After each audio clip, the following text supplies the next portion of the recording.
ಹಾಸನದ ಪೆಂಡ್ರೈವ್ ಕೇಸಲ್ಲಿ ಇವರು ಹೀರೋ ಆಗ್ಬಿಟ್ರು. ಇವರು ಯಾರು? ಮೊಹಮ್ಮದ್ ಸುಜಿತ್ ಅವರು ಪೆಂಡ್ರೈವ್ ಕೇಸಲ್ಲಿ ಸರ್ಕಾರದ ಪರವಾಗಿ ನಿಂತು ಬ್ಯಾಟಿಂಗ್ ಮಾಡಿ ಬಕೆಟ್ ಹಿಡಿದು ಅವರು ಯಾವಾಗ ಸರ್ಕಾರಕ್ಕೆ ಹತ್ರದರಾಗೋಗ್ಬಿಟ್ರು ಅಂದ್ರೆ ಮಾನ್ಯ ಮುಖ್ಯಮಂತ್ರಿಗಳಿಗೆ ಮತ್ತು ಉಪಮುಖ್ಯಮಂತ್ರಿಗೆ ಬಹಳ ಹತ್ರದರಾಗೋದ್ರಲ್ಲ, ಏನ್ ಸರ್ಕಾರ ನಂದೇ ಐತೆ, ನಾನು ಏನ್ ಬೇಕಾ ಮಾಡ್ಬೋದು ಅನ್ನೋ ಒಂದು ಭ್ರಮೆ ಬಂದು ಸಿಗಾಕೊಂಡ್ರು ಇವರಲ್ಲಿ. ಹಾಸನದಲ್ಲಿರುವಂತಹ ಬಹುತೇಕ ವಾಹನಗಳನ್ನ ಇವ್ರ ಹಿಂದೆ ಮುಂದೆ ನಾನು ಹೇಳದಲ್ಲಿ ಇವ್ರ ತಾಯಿ ಜಡ್ಜಸ್ ಈ ದೇಶದ ಪ್ರಥಮ ಪ್ರಜೆನ, ಪ್ರೆಸಿಡೆಂಟ್ ಆಫ್ ಇಂಡಿಯಾನ, ಇಲ್ಲ ಗವರ್ನರ್, ಇಲ್ಲ ಚೀಫ್ ಜಸ್ಟಿಸ್ ಏನಾಗಿದ್ರು, ಯಾವುದೇ ಒಂದು ಸಂದರ್ಭದಲ್ಲಿ ಜೀರೋ ಟ್ರಾಫಿಕ್ ಕ್ರಿಯೇಟ್ ಆಗಬೇಕು ಅಂತ ಅನ್ನೋದು ಹೋಮ್ ಸೆಕ್ರೆಟರಿಯಿಂದ ಮತ್ತೆ ಕಂಟ್ರೋಲ್ ರೂಮ್ ಇಂದ ಕ್ರಿಯೇಟ್ ಆಗಬೇಕು. ಉನ್ನತಾಧಿಕಾರಿಗಳ ಪರ್ಮಿಷನ್ ಬೇಕೇ ಬೇಕದು, ಅದು ಆದೇಶ ಆಗ್ಲೇಬೇಕಲ್ಲಿ. ಇವ್ರು ಏನು ಯಾವ್ದು ಪರ್ಮಿಷನ್ ಇಲ್ಲ ಅಲ್ಲಿ. ಒಬ್ಬ ಪ್ರಾಮಾಣಿಕ ಅಧಿಕಾರಿಯಾಗಿ ಬೆಳೆಯುವಂತ ಈ ದೇಶಕ್ಕೆ ಮಾದರಿಯಾಗಿ ಬೆಳೆಯುವಂತ ಒಬ್ಬ IPS ಆಫೀಸರ್ ಸಾವಿಗೆ ಕಾರಣ ಆದಂತ ವ್ಯಕ್ತಿ ನೀನು ಬರ್ತ್ಡೇ ಪಾರ್ಟಿ ಸೇರ್ಕೊಂಡಿದ್ರು ನೈಟ್ ಮಿಡ್ ನೈಟ್ ಅಲ್ಲಿ ಅವರೆಲ್ಲರಿಗೂ ರೂಲ್ 6, 8 ಅಲ್ಲಿ ನೀನು ನೋಟಿಸ್ ಕೊಟ್ಟು ಅವ್ರನ್ನ ಸಸ್ಪೆನ್ಷನ್ ಮಾಡಕ್ ಮಾಡಿದ್ಯಾ ನೀನು. ಈ ದೇಶದಲ್ಲಿ ಆಂಬುಲೆನ್ಸ್ ಸುಪ್ರೀಂ ಪವರ್. ಆಂಬುಲೆನ್ಸ್ ಬರ್ತಿದೆ ಅಂತಂದ್ರೆ ಯಾವ ಟ್ರಾಫಿಕ್ ಇಲ್ಲ, ಯಾವ ಕೇಸ್ ಇಲ್ಲ, ಅಲ್ಲಿ ರೋಡ್ ಕ್ಲಿಯರ್ ಆಗ್ಬೇಕಲ್ಲಿ. ಅಂತ ಆಂಬುಲೆನ್ಸ್ ನೀನು ಸೆಕ್ಯೂರಿಟಿ ಕೊಡ್ತೀಯ ಅಂತ ಅಂದ್ರೆ ನಿನ್ನ ಮನಸ್ಥಿತಿ ಯಾವ ತರ ಇರ್ಬೋದು? ಹಾಸನ SP ಮೊಹಮ್ಮದ್ ಸುಜಿತ್ ಅವರು ಅಧಿಕಾರವನ್ನು ದುರುಪಯೋಗ ಮಾಡಿಕೊಂಡಿದ್ದಾರೆ ಅನ್ನೋ ಆರೋಪ ಕೇಳಿಬಂದಿದೆ. ಈ ಬಗ್ಗೆ ದೂರು ಕೂಡ ದಾಖಲಾಗಿದೆ. ಹಾಸನದಿಂದ ದೇವರಾಜಗೌಡರು ನಮ್ಮ ಜೊತೆ ಇದ್ದಾರೆ. ಈ ಬಗ್ಗೆ ದೂರು ಕೂಡ ದಾಖಲು ಮಾಡಿದ್ದಾರೆ. ಎಸ್ ಸರ್, ಏನಿದೆ ಆರೋಪ? ಸರ್, ಇವರು ಹಾಸನ ಜಿಲ್ಲಾ ಪೊಲೀಸ್ ವರಿಷ್ಠಾಧಿಕಾರಿಯಾಗಿ ಕಾನೂನನ್ನು ಪಾಲನೆ ಮಾಡೋಂಥವ್ರು, ಶಿಷ್ಟಾಚಾರವನ್ನು ಪಾಲನೆ ಮಾಡಬೇಕಾದಂಥ ಜವಾಬ್ದಾರಿತ ವ್ಯಕ್ತಿ, ಹಾಸನದ ಪ್ರಮುಖ ವ್ಯಕ್ತಿ ಇವರು. ವಿತ್ ಇನ್ಕ್ಲೂಡಿಂಗ್ ಅಂತ IPS ಆಫೀಸರ್ ಇವರು. ಪ್ರೊಬೆಷನರಿ IPS ಏನಲ್ಲ, IPS ಆಫೀಸರ್ ಆಗಿರೋಂಥವ್ರು.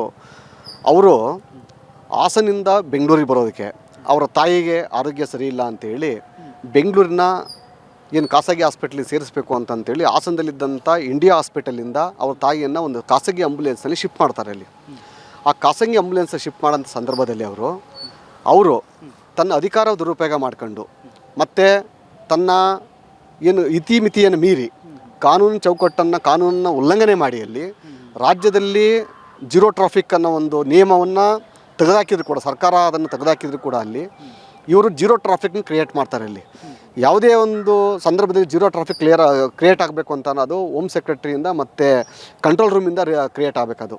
ಯಾಕೆಂದರೆ ಯಾವ ಕಾರಣಕ್ಕೆ ಜೀರೋ ಟ್ರಾಫಿಕ್ ಬೇಕು ಅಲ್ಲಿ, ಅಂಥ ಸದುದ್ದೇಶ ಏನಿದೆ ಅಲ್ಲಿ, ಅಂಥ ಸೀರಿಯಸ್ ಮ್ಯಾಟ್ರ್ ಇದೆ ಅಂತೇಳಿ ಎಲ್ಲ ಮನವರಿಕೆ ಆದ ನಂತರ ಅಲ್ಲಿಂದ ಬರುವಂಥ ಎಲ್ಲ ಹೆಡ್ ಕ್ವಾರ್ಟರ್ಗಳಿಗೆ ನಾವು ಹಾಸನದ ಬೆಂಗಳೂರು ಬರಬೇಕಂದ್ರೆ ಹಾಸನ, ಮಂಡ್ಯ, ತುಮಕೂರು, ಬೆಂಗಳೂರು ಗ್ರಾಮಾಂತರ ಮತ್ತು ಬೆಂಗಳೂರು ನಗರ ಒಟ್ಟು 5 ಡಿವಿಷನ್ಗಳಲ್ಲಿ ಪಾಸಾಗಿ ವೆಹಿಕಲ್ ಬರಬೇಕಲ್ಲಿ. ಆ 5 ಡಿವಿಷನ್ಗೆ ಜೀರೋ ಟ್ರಾಫಿಕ್ ಮಾಡಬೇಕು ಅಂತಂದರೆ ಉನ್ನತಾಧಿಕಾರಿಗಳ ಪರ್ಮಿಷನ್ ಬೇಕೇ ಬೇಕದು, ಅದು ಆದೇಶ ಆಗಲೇಬೇಕಲ್ಲಿ.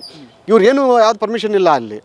ಕಾರಣ ಏನಾಗಿದೆ ಅಂತ ಅಂದರೆ ಇಲ್ಲಿ ಹಾಸನದ ಪೆಂಡ್ರೈವ್ ಕೇಸಲ್ಲಿ ಇವ್ರು ಹೀರೋ ಆಗ್ಬಿಟ್ರು. ಇವರು ಯಾರು? ಮೊಹಮ್ಮದ್ ಸುಜಿತ್ ಅವರು ಪೆಂಡ್ರೈವ್ ಕೇಸಲ್ಲಿ ಸರ್ಕಾರದ ಪರವಾಗಿ ನಿಂತು ಬ್ಯಾಟಿಂಗ್ ಮಾಡಿ ಬಕೆಟ್ ಹಿಡಿದು ಅವರು ಯಾವಾಗ ಸರ್ಕಾರಕ್ಕೆ ಹತ್ರದರಾಗೋಗ್ಬಿಟ್ರು ಅಂದರೆ ಮಾನ್ಯ ಮುಖ್ಯಮಂತ್ರಿಗಳಿಗೆ ಮತ್ತು ಉಪಮುಖ್ಯಮಂತ್ರಿಗೆ ಭಾಳ ಹತ್ರದರಾಗೋದ್ರಲ್ಲ, ಏನು ಸರ್ಕಾರ ನಂದೇ ಐತೆ, ನಾನು ಏನು ಬೇಕಾ ಮಾಡ್ಬೋದು ಅನ್ನೋ ಒಂದು ಭ್ರಮೆಗೆ ಬಂದು ಸಿಗಾಕೊಂಡ್ರು ಇವರಲ್ಲಿ. ಆ ಭ್ರಮೆಯಿಂದಲೇ ಇವರಲ್ಲಿ ತನ್ನ ಅಧಿಕಾರ ದುರುಪಯೋಗ ಮಾಡ್ಕೊಂಡು ಇವತ್ತು ಎಲ್ಲ IPS ಆಫೀಸರ್ಗಳಿಗೆ ಎದುರಿಸ್ಕೊಂಡು ಇವರು ಜೀರೋ ಟ್ರಾಫಿಕ್ನ ಕ್ರಿಯೇಟ್ ಮಾಡ್ಕೋತಾರೆ. ಅಲ್ಲಿ ಜೀರೋ ಟ್ರಾಫಿಕ್ ಕ್ರಿಯೇಟ್ ಮಾಡೋದ್ರ ಜೊತೆಗೆ ಇವ್ರು ಏನು ಮಾಡ್ತಾರೆ ಅಂತ ಅಂದರೆ ಒಬ್ಬ SP ಒಂದು ಜಿಲ್ಲೆಯಿಂದ ಇನ್ನೊಂದು ಜಿಲ್ಲೆಗೆ ಹೋಗ್ಬೇಕು ಅಂದರೆ ಮೇಲಧಿಕಾರಿ ಪರ್ಮಿಷನ್ ಬೇಕಲ್ಲಿ, ಯಾವ ಕಾರಣಕ್ಕೆ ಹೋಗ್ತಾ ಇದ್ದೀನಿ ಅಂತೇಳಿ. ಆಕೆ ಬೇರೆ ಜಿಲ್ಲೆ ಬರೋಕ್ಕೆ ಪರ್ಮಿಷನ್ ಇಲ್ಲ ಅಲ್ಲಿ. ಖಾಸಗಿ ವೆಹಿಕಲ್ ತನ್ನ ವೆಹಿಕಲ್ ಯೂಸ್ ಮಾಡೋಕ್ಕೆ ಅಧಿಕಾರ ಇಲ್ಲ ಅಲ್ಲಿ, GPRS ಇರ್ತದೆ ಅಲ್ಲಿ. ಆದರೆ ಇವರು ತನ್ನ ವೆಹಿಕಲ್ ದುರ್ಬಳಕೆ ಮಾಡ್ಕೊಳ್ಳೋದ್ರ ಜೊತೆಗೆ ಇನ್ನೂ 4 ಜನ ಅಧಿಕಾರಿಗಳದ್ದು ವೆಹಿಕಲ್ ತೊಗೋತಾರೆ ಅಲ್ಲಿ. ಅದೇ ಆರ್ಡಿನರಿ ವೆಹಿಕಲ್ ಅಲ್ಲ, ಒಬ್ಬ DYSP ಜೀಪು ಕಾರು ಅಂದರೆ ಸ್ಕಾರ್ಪಿಯೋ ಕಾರು, ಇನ್ನೊಬ್ಬ ಇನ್ಸ್ಪೆಕ್ಟರ್ದ ಕಾರು, ಇನ್ನೊಂದು 112 ಕಾರು, ಇನ್ನೊಂದು ಹೈವೇ ಪೋರ್ಟಲ್ ಕಾರ್, ಈ ಥರ 4 ವೆಹಿಕಲ್ನ ಅಡಿಷನಲ್ ತಗೋತಾರೆ ಅಲ್ಲಿ. ಅಂದರೆ ಪೊಲೀಸ್ ಇಲಾಖೆ ಯಾವ್ಯಾವ ವಾಹನಗಳಿದೆ ಅವೆಲ್ಲವೂ ಬಹುತೇಕ ಎಸ್ ಹಾಸನದಲ್ಲಿರುವಂಥ ಬಹುತೇಕ ವಾಹನಗಳನ್ನು ಇವ್ರ ಹಿಂದೆ ಮುಂದೆ ಅಲ್ಲಿ ನಾನು ಹೇಳೋದಲ್ಲಿ ಇವ್ರ ತಾಯಿ ಜಡ್ಜಸ್ ಈ ದೇಶದ ಪ್ರಥಮ ಪ್ರಜೆನ, ಪ್ರೆಸಿಡೆಂಟ್ ಆಫ್ ಇಂಡಿಯಾನ, ಇಲ್ಲ ಗವರ್ನರ, ಇಲ್ಲ ಚೀಫ್ ಜಸ್ಟಿಸ್ ಏನಾಗಿದ್ರು. ನಿಮ್ಮ ತಾಯಿ, ಎಲ್ಲರಿಗೂ ತಾಯಿಯ ಜೀವ ನಮಗೆ ಗೌರವ ಇದೆ ಅಲ್ಲಿ, ನಾವು ಗೌರವಿಸೋಣ. ಅವ್ರು ತಂದವ್ರೆ ಅಂತ ನಾನು ದೂಷಣೆ ಮಾಡ್ತಾ ಇಲ್ಲ ಅಲ್ಲಿ. ಈ ನಿಯಮ ಎಲ್ಲರಿಗೂ ಒಂದೇ ಪಾಲನೆ ಆಗಬೇಕಲ್ವ ಅಲ್ಲಿ. ಆದರೆ ಒಬ್ಬ IPS ಆಫೀಸರು ತನ್ನ ಬದುಕಿನ ಪರಿಶ್ರಮವನ್ನು ಪಟ್ಟು ಒಬ್ಬ IPS ಆಗಿ ಡ್ಯೂಟಿ ರಿಪೋರ್ಟ್ ಮೊದಲನೇ ದಿವಸ ಡ್ಯೂಟಿ ರಿಪೋರ್ಟ್ ಮಾಡ್ಕೊಳ್ಳೋಕ್ಕೆ ಮೈಸೂರಿಂದ ಹಾಸನಿಗೆ ಬರ್ತಾ ಇರ್ತಾನಲ್ಲಿ ಆತನ ಕರೆತಂದು ಡ್ಯೂಟಿಗೆ ಜಾಯಿನ್ ಮಾಡ್ಕೊಳ್ಳೋ ಸಂದರ್ಭದಲ್ಲಿ ಇವರು ಯಾವುದೋ ಒಂದು ಗುಜಿರಿ ಗಾಡಿ ಕೊಟ್ಟು ಕಳಿಸ್ತಾರೆ. ಇವರು ಅದು ಆಕ್ಸಿಡೆಂಟಾಗಿ ಸ್ಪಾಟಲ್ಲಿ ಸತ್ತೋಗ್ತಾರೆ ಅವರು. ನಾನು ಹೇಳೋದಲ್ಲಿ ಒಬ್ಬ ಪ್ರಾಮಾಣಿಕ ಅಧಿಕಾರಿಯಾಗಿ ಬೆಳೆಯುವಂಥ ಈ ದೇಶಕ್ಕೆ ಮಾದರಿಯಾಗಿ ಬೆಳೆಯುವಂಥ ಒಬ್ಬ IPS ಆಫೀಸರ್ ಸಾವಿಗೆ ಕಾರಣ ಆದಂಥ ವ್ಯಕ್ತಿ ನೀನು ಆ ಡ್ರೈವರು ಹಿಂದೆ ಯಾವ ಪಾರ್ಟಿಗೆ ಬರ್ತ್ಡೇ ಪಾರ್ಟಿ ಸೇರ್ಕೊಂಡಿದ್ರು ನೈಟ್ ಮಿಡ್ ನೈಟಲ್ಲಿ, ಆ ಬರ್ತ್ಡೇ ಪಾರ್ಟಿಗೆ ಯಾರ್ಯಾರು ರಾಜ್ಯದಲ್ಲಿದ್ದಂಥವ್ರು ಅಧಿಕಾರಿಗಳು ಸಿಬ್ಬಂದಿಗಳು ಸೇರ್ಕೊಂಡ್ರಲ್ಲಿ ಅವರೆಲ್ಲರಿಗೂ ರೂಲ್ 6, 8 ಅಲ್ಲಿ ನೀನು ನೋಟಿಸ್ ಕೊಟ್ಟು ಅವ್ರನ್ನ ಸಸ್ಪೆನ್ಷನ್ ಮಾಡೋಕ್ಕೆ ಮಾಡಿದೀಯಾ ನೀನು. ಅವ್ರ ಅಧಿಕಾರಿಗಳು ಯಾರು ಕೆಳಂತ ಅಧಿಕಾರಿಗಳು ಅಂದರೆ ಸಿಬ್ಬಂದಿಗಳು ಡ್ರೈವರ್ ಜೊತೆ ಊಟ ಮಾಡ್ಯವ್ರೆ ಅಂತ. ಏನು ಕೇಸ್ ಅದು ಅಧಿಕಾರಿ ಸಾವನ್ನಪ್ಪಿದ್ದು? ಅದು ಮೈಸೂರಿಂದ ಹಾಸನ್ಗೆ ರಿಪೋರ್ಟ್ ಮಾಡ್ಕೊಕ್ಕೆ ಬರ್ತಾ ಇದ್ದ ಒಬ್ಬ IPS officer, professional IPS officer Harshavardhan ಅಂತೇಳಿ, ಆತ ಆಕ್ಸಿಡೆಂಟ್ ಸತ್ತೋಗ್ತಾನೆ ಅಲ್ಲಿ. ಆ ಆಕ್ಸಿಡೆಂಟ್ ಮಾಡಿದಂಥ ಡ್ರೈವರು ಇಂದಿನ ರಾತ್ರಿಯಲ್ಲಿ ತನ್ನ ಮಗುನ ಹೆಣ್ಮಗಳದ್ದು ಬರ್ತಡೇ ಮಾಡ್ತಾನೆ, ತನ್ನ ಮಗಳು ಬರ್ತಡೇ ಮಾಡ್ತಾನೆ. ಆ ಬರ್ತಡೇ ಪಾರ್ಟಿಯಲ್ಲಿ ಲೇಟಾಗಿ ಯಾರ್ಯಾರು ಸೇರಿದ್ರು, ಅಧಿಕಾರಿಗಳು ಸೇರಿದ್ರು ಅಂದರೆ ಸಿಬ್ಬಂದಿಗಳು, ಅಷ್ಟು ಜನ ಸಸ್ಪೆನ್ಷನ್ ಮಾಡ್ಯಾರ ಇವರು. ಅವ್ರನ್ನ ವಜಾ ಮಾಡ್ತೀವಿ ಅಂತೇಳಿ ರೂಲ್ 6, 8 ನೋಟಿಸ್ ಕೊಟ್ಟವ್ರು ಇವರಲ್ಲಿ. ಅಂದರೆ ರಾಜ್ಯದಲ್ಲಿದ್ದಂಥ ವ್ಯಕ್ತಿ ಸಿಬ್ಬಂದಿಗಳು ಯಾವುದೋ ಒಂದು ತಪ್ಪು ಮಾಡ್ಯಾರ ಅಂತ ಅವ್ರನ್ನ ರೂಲ್ 6, 8 ನೀನು ಆದೇಶ ಇಶ್ಯೂ ಮಾಡೋ ಅಂತಾರೆ. ನೀವಲ್ಲಿ ನೇರಾಗಿ IPS ಆಫೀಸರ್ ನೀನೇ ತಪ್ಪು ಮಾಡಿದೆಯಲ್ಲ, ನಿಮ್ಮನೆ ವೆಹಿಕಲ್ ಆಗೋಳು ಅದು, ಸರ್ಕಾರ ನಿಮ್ಮನೇನಾ, ನೀನು ಪ್ರೆಸಿಡೆಂಟ್ ಆಫ್ ಇಂಡಿಯಾನ ನಿಮ್ಮ ಮದರು? ನಾನು ತಾಯಿ ಬೆಲೆ ಬಗ್ಗೆ ಮಾತಾಡ್ತಾ ಇಲ್ಲ, ತಾಯಿಗೆ ನಾನು ಎಲ್ಲ ಹ್ಯುಮ್ಯಾನಿಟಿ ಕನ್ಸಿಡರ್ ಮಾಡೋಣ.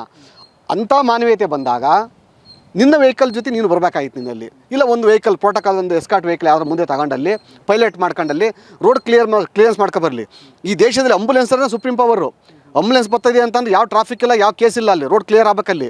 ಅಂಥ ಆಂಬುಲೆನ್ಸ್ಗೆ ನೀನು ಸೆಕ್ಯೂರಿಟಿ ಕೊಡ್ತೀಯ ಅಂತ ಅಂದರೆ ನಿನ್ನ ಮನಸ್ಥಿತಿ ಯಾವ ಥರ ಇರ್ಬೋದು? ಯಾರ್ಯಾರಿಗೆ ಕಂಪ್ಲೇಂಟ್ ಮಾಡಿದ್ರಿ ಸರ್? ಈಗಾಗಲೇ ನಾನು ಗವರ್ನರಿಗೆ ಮಾಡಿದ್ದೀನಿ, ಚೀಫ್ ಸೆಕ್ರೆಟರಿ ಮಾಡಿದ್ದೀನಿ, CMಗೆ ಮಾಡಿದ್ದೀನಿ, ಹೋಮ್ ಡಿಪಾರ್ಟ್ಮೆಂಟಿಗೆ ಮಾಡಿದ್ದೀನಿ, ಹೋಮ್ ಸೆಕ್ರೆಟರಿ ಮಾಡಿದ್ದೀನಿ, ನಾನು DG ಆ್ಯಂಡ್ IG ಮಾಡಿದ್ದೀನಿ. ಅಲ್ಲಿ 7 ದಿವಸ ಗಡುವು ಕೊಟ್ಟಿದ್ದೀನಿ. ಈಗ ಒಪ್ಕೊಂಡಿದ್ದಾರೆ ಅಲ್ಲಿ. ನಾನು ಅದಕ್ಕೆ ಏನಾದ್ರು ಕಂಪ್ಲೇಂಟ್ ಆದಮೇಲೆ ಈಗ ರೆಸ್ಪಾನ್ಸ್ ಏನಾದ್ರು ಬಂದಿದೆಯಾ ಅವ್ರ ಕಡೆಯಿಂದ? ಏನೇನು ಮಾಡ್ತೀವಿ, ಏನು ಕ್ರಮ ಏನಾದ್ರು ಕೈಗೊಂಡಿದ್ದಾರೆ? ಈಗ ಹೇಳಿದ್ದಾರೆ DPR ಕಳಿಸಿ ಫೈಲ್ ಪುಟಪ್ ಮಾಡಿಸಿ ಅವ್ರನ್ನ ನಿಯಮಾನುಸಾರ ಕ್ರಮ ಏನು ತೊಗೋತೀವಿ ಅಂತ ಹೇಳಿದ್ದಾರೆ. ಅಲ್ಲಿ ಮತ್ತೊಂದು ವಿಚಾರ ಹೇಳಿದ್ದೀನಿ, ಅಲ್ಲಿ ಅವರು ಒಬ್ಬ IPS ಆಫೀಸರ್ಗೆ 2 ಕಡೆ ಮನೆಯನ್ನು ಯೂಸ್ ಮಾಡ್ತಾ ಇದ್ದಾರೆ. ಬೆಂಗಳೂರಿನಲ್ಲಿ ಮನೆ ಇದೆ, ಬೆಂಗಳೂರಿನಲ್ಲಿ ಒಬ್ಬ IPS ಆಫೀಸರ್ ಕೊಡೋಂಥ ಮನೆ ಇದೆ. ಅಲ್ಲಿ ಒಂದು ನಾಯಿ ನೋಡ್ಕೊಳಕ್ಕೆ ಒಂದು ಪೊಲೀಸ್ ಜೀಪ್ ಕೊಟ್ಬಿಟ್ಟಿದ್ದಾರೆ. ಅಲ್ಲಿ ಈ ಮನೆ ನೋಡ್ಕೊಳಕ್ಕೆ 3 ಜನ ಸಿಬ್ಬಂದಿಗಳು ಬಿಟ್ಟವ್ರೆ, ಒಂದು ಕಾರ್ ಬಿಟ್ಟವ್ರೆ. ಅಲ್ಲಿ ಎಷ್ಟು ಲಕ್ಷ ರೂಪಾಯಿ ಲಾಸ್ ಆಗ್ತಿದೆ ಒಂದು ತಿಂಗಳಿಗೆ? ಒಬ್ಬ ಮಾಮೂಲಿ ಸಿಬ್ಬಂದಿಗೆ 75-80 ಸಾವಿರ ರೂಪಾಯಿ ಸಂಬಳ ಇದೆ. ಅಲ್ಲಿ 5 ಜನ ಸಿಬ್ಬಂದಿಗಳು ಎಷ್ಟು ಸಂಬಳ ಆಗ್ತದೆ ಅಲ್ಲಿ? ಈಗ ಒಂದು ಜೀಪಿಂದು ಕಾರಿಂದು ಬಾಡಿಗೆ ಅದು. ಸೊ 2 ಕಡೆ ಇರೋದ್ರಿಂದಲ್ಲಿ ಇದನ್ನೆಲ್ಲ ದುಡ್ಡು ವಸೂಲಿ ಮಾಡಬೇಕು. ಅವ್ರ ನೀವಲ್ಲಿ ಅವ್ರದ್ದು ಸೇವೆಯಿಂದ ಬರೀ ಸಸ್ಪೆನ್ಷನ್ ಅಲ್ಲ, ವಜಾ ಮಾಡಬೇಕಂತ ಕೇಳಿದ್ದೀನಿ ನಾನಲ್ಲಿ.